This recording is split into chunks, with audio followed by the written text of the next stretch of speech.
pessoal, voltamos e hoje é dia de reflexão. Eu me propus uma releitura recentemente, que é esse livrinho aqui, A Morte de Ivan Ilitch, do escritor russo Lev Tolstói. E é uma releitura de já alguns anos, no sentido de que a primeira vez que eu li, acredito que tenha sido por volta de 2015, 2016.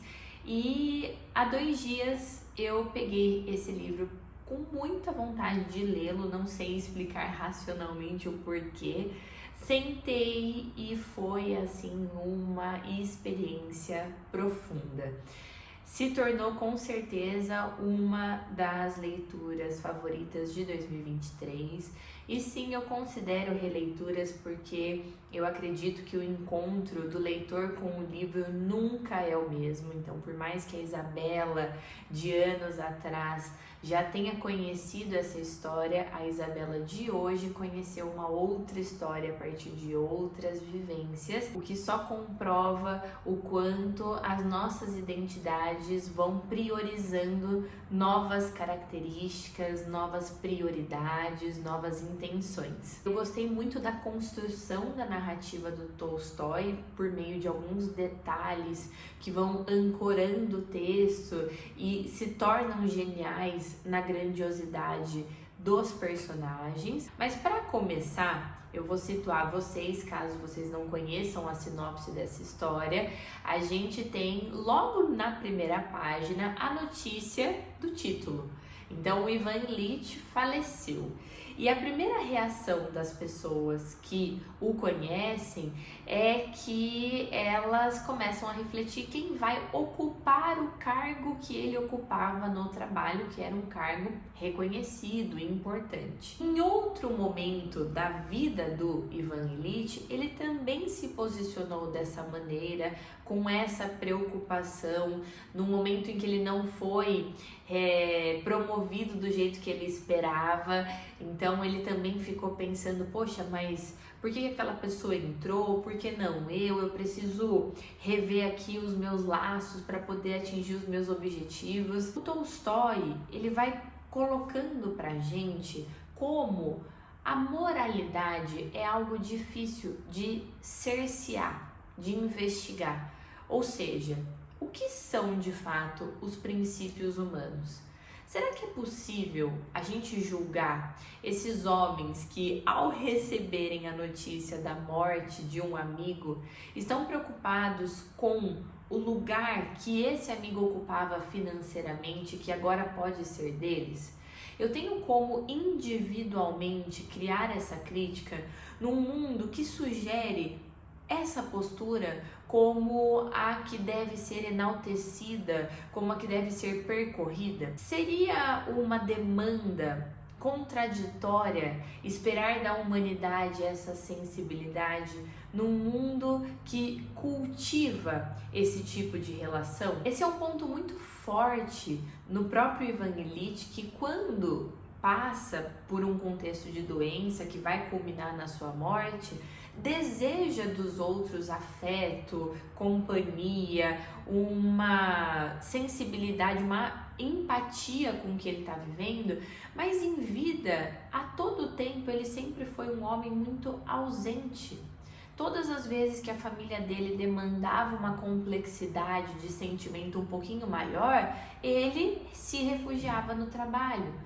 E aí, quando ele sente o corpo de maneira inegociável, ele quer desse outro aquilo que ele não cativou, aquilo que ele não construiu. Então, eu sempre fico me perguntando se é possível pensar em valores inatos, numa educação que nos leva a agir cada vez de maneira mais fria, distanciada, pensando só em números, em resultados, em produtividade. Como é que esses seres ditos humanos serão ensinados a olhar para o mundo com base nessas referências? Outro ponto muito interessante, que eu gostei bastante da divisão dos capítulos, é que a gente, portanto, começa com essa morte e na hora do velório os amigos chegam um pouco desconfortáveis porque não sabem direito como agir nesse cenário, não sabem se eles têm que fazer o sinal da cruz, se eles ficam em silêncio.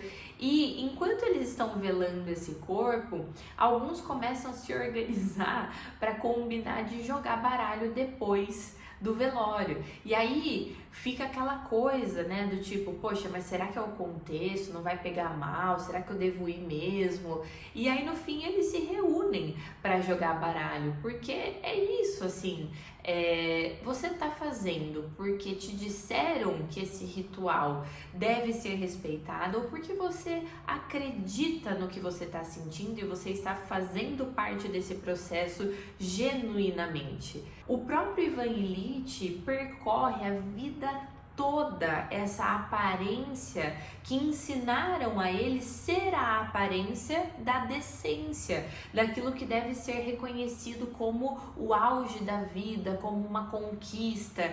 Ele vive buscando uma casa, um salário, um cargo, um estilo de vida, até mesmo na sua relação pessoal com a sua mulher, que seriam significados de alguém bem-sucedido. Como, mais uma vez, julgar esses laços que provavelmente também se criaram a partir dessas afinidades de mundo, sendo esses laços que partem dessas intenções, que partem desse compromisso de sustentar essa estrutura de eu vim aqui, não consigo ter sentimentos tão duradouros e eu quero sair daqui e jogar baralho. Não tem problema essa ausência deve ser sentida. Não me ensinaram a valorizá-la dessa forma e eu não consigo construir, portanto, esse sentido ao me relacionar com o outro. Na divisão dos capítulos é muito legal, porque essa primeira parte fala sobre o velório, sobre essas sensações desconfortáveis, e aí tem uma parte em seguida que fala assim, olha, vou te contar 17 anos a partir do casamento do Ivan Illich. E é uma parte super pequenininha. Eu achei isso sensacional, porque numa vida em que esses sentimentos não são apreciados como particularidades humanas inesquecíveis, alguma espécie de eternidade naquilo que faz a gente suspirar, sentir um frio na barriga, um arrepio, amar alguém, fazer com que a vida desse alguém seja um pouquinho mais especial. Não tem nada disso, então eu consigo contar 17 anos em 10 páginas.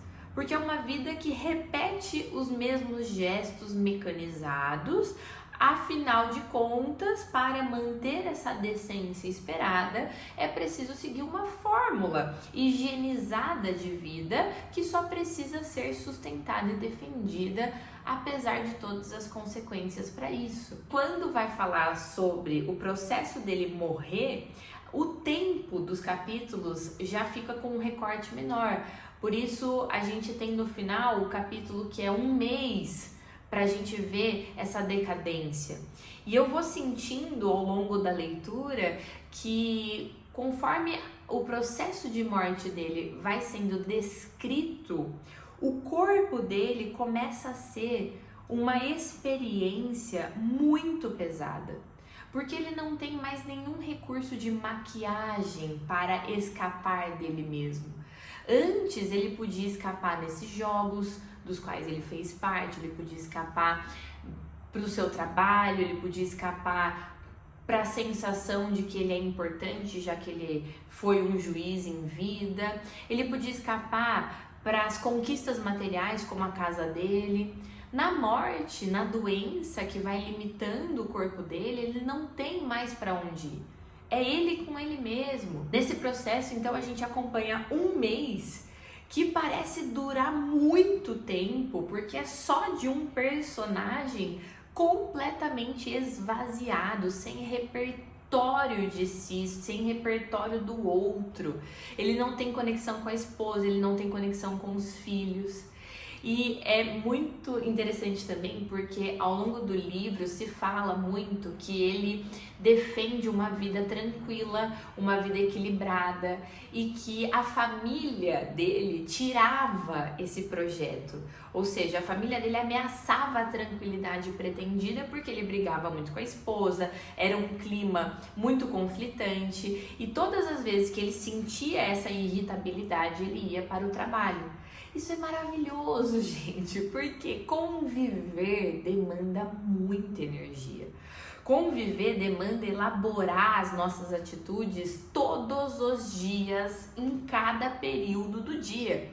Isso significa que eu tenho coisas que podem ser convicções, que podem ser traços da minha personalidade, mas a partir do momento em que eu me disponho a me relacionar com o outro, seja quem for, pode ser no trabalho, na vida pessoal, na minha família, eu vou ter que elaborar essas características. Eu não tenho como me apoiar numa convicção e esperar que o outro simplesmente me tolere, porque é obrigação do outro, já que ele quer conviver comigo. Eu preciso a todo tempo investigar por que as minhas reações são essas, por que eu de repente aprendi a valorizar um determinado sentimento em detrimento de outro, por que para mim felicidade significa isso, será que eu não posso atualizar os meus sentidos? E no caso do Ivan Illich, ele tem uma personalidade tão autocentrada que ele não consegue negociar em nenhum grau as suas próprias características. Quando elas são colocadas à prova, ele fica tão estressado que ele sai do ambiente, ele não quer lidar com o ambiente. E aí a gente vê uma diferença também espacial dos personagens, porque enquanto ele pode sair do trabalho, enquanto ele pode viajar, enquanto ele pode jogar com os amigos, a esposa está constantemente dentro de casa com as filhas. Diferentemente do filho, que tem a oportunidade de estudar fora. Então essa coisa também de poder sair para espairecer é um negócio que salva pessoas. Enquanto que muitas presenças femininas estiveram e ainda permanecem muitas vezes dentro de um contexto regulado, limitado, que faz com que as personalidades fiquem muito mais à flor da pele, muito mais difíceis, porque você não tem para onde escapar as suas intensidades. Então eu acho que esse livro traz essa reflexão de uma maneira muito maravilhosa acerca do que significa se relacionar com o outro, do que significa existir de maneira humana, reconhecendo as suas inseguranças, as suas fragilidades, lidando e não fugindo delas. E como o trabalho pode ser de fato um reforço do nosso próprio ego, porque não só nos coloca em evidência, a depender da área de atuação, traz um certo palco, colocando status social, colocando ali uma questão de reconhecimento material. E no caso do Ivan Illich é muito sobre isso. O trabalho é uma ênfase daquilo que ele deseja colocar como máscara social, que ele, portanto, não consegue se ver dissociado disso, porque lá ele sustenta o seu espetáculo.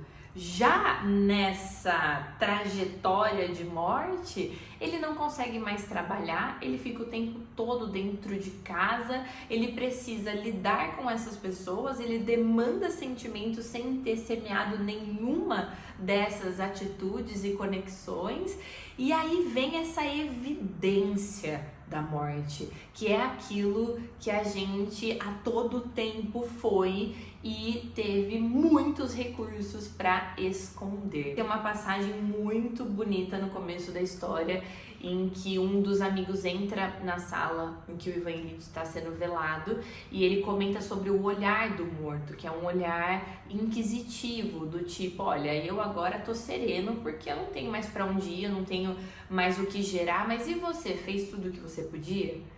E que isso causa um desconforto ali nos presentes. Qual foi a nossa história? E não precisa ser algo deslumbrante. Eu acho que o deslumbramento está na pequenez, na delicadeza de ter momentos inesquecíveis com pessoas queridas, de saber o que é sentir todo o leque de emoções que a nossa pele é capaz de se propor. Viver talvez seja a possibilidade de tocar a eternidade à medida que a gente se conecta com as pessoas, com as sutilezas, com o encanto. Acredito que ser encantado em vida é continuar vivo de alguma maneira. Isso é bonito, simplesmente. Será que estamos nessa condição de encanto? Ou será que a gente vem só engrenando fórmulas para ser o que nos dizem e com isso esvaziando o que de fato podemos ser por nós mesmos? Queria deixar essa reflexão para que a gente saia desse vídeo com um olhar um pouquinho mais atento, com mais vontade de entregar aquilo que é genuíno, aquilo que é humano para o nosso silêncio, para as nossas convivências, para as nossas conexões. Afinal de contas, se há alguma vida, existe algum sentir, e isso já é uma imensidão, né? Obrigada pela companhia e até a próxima!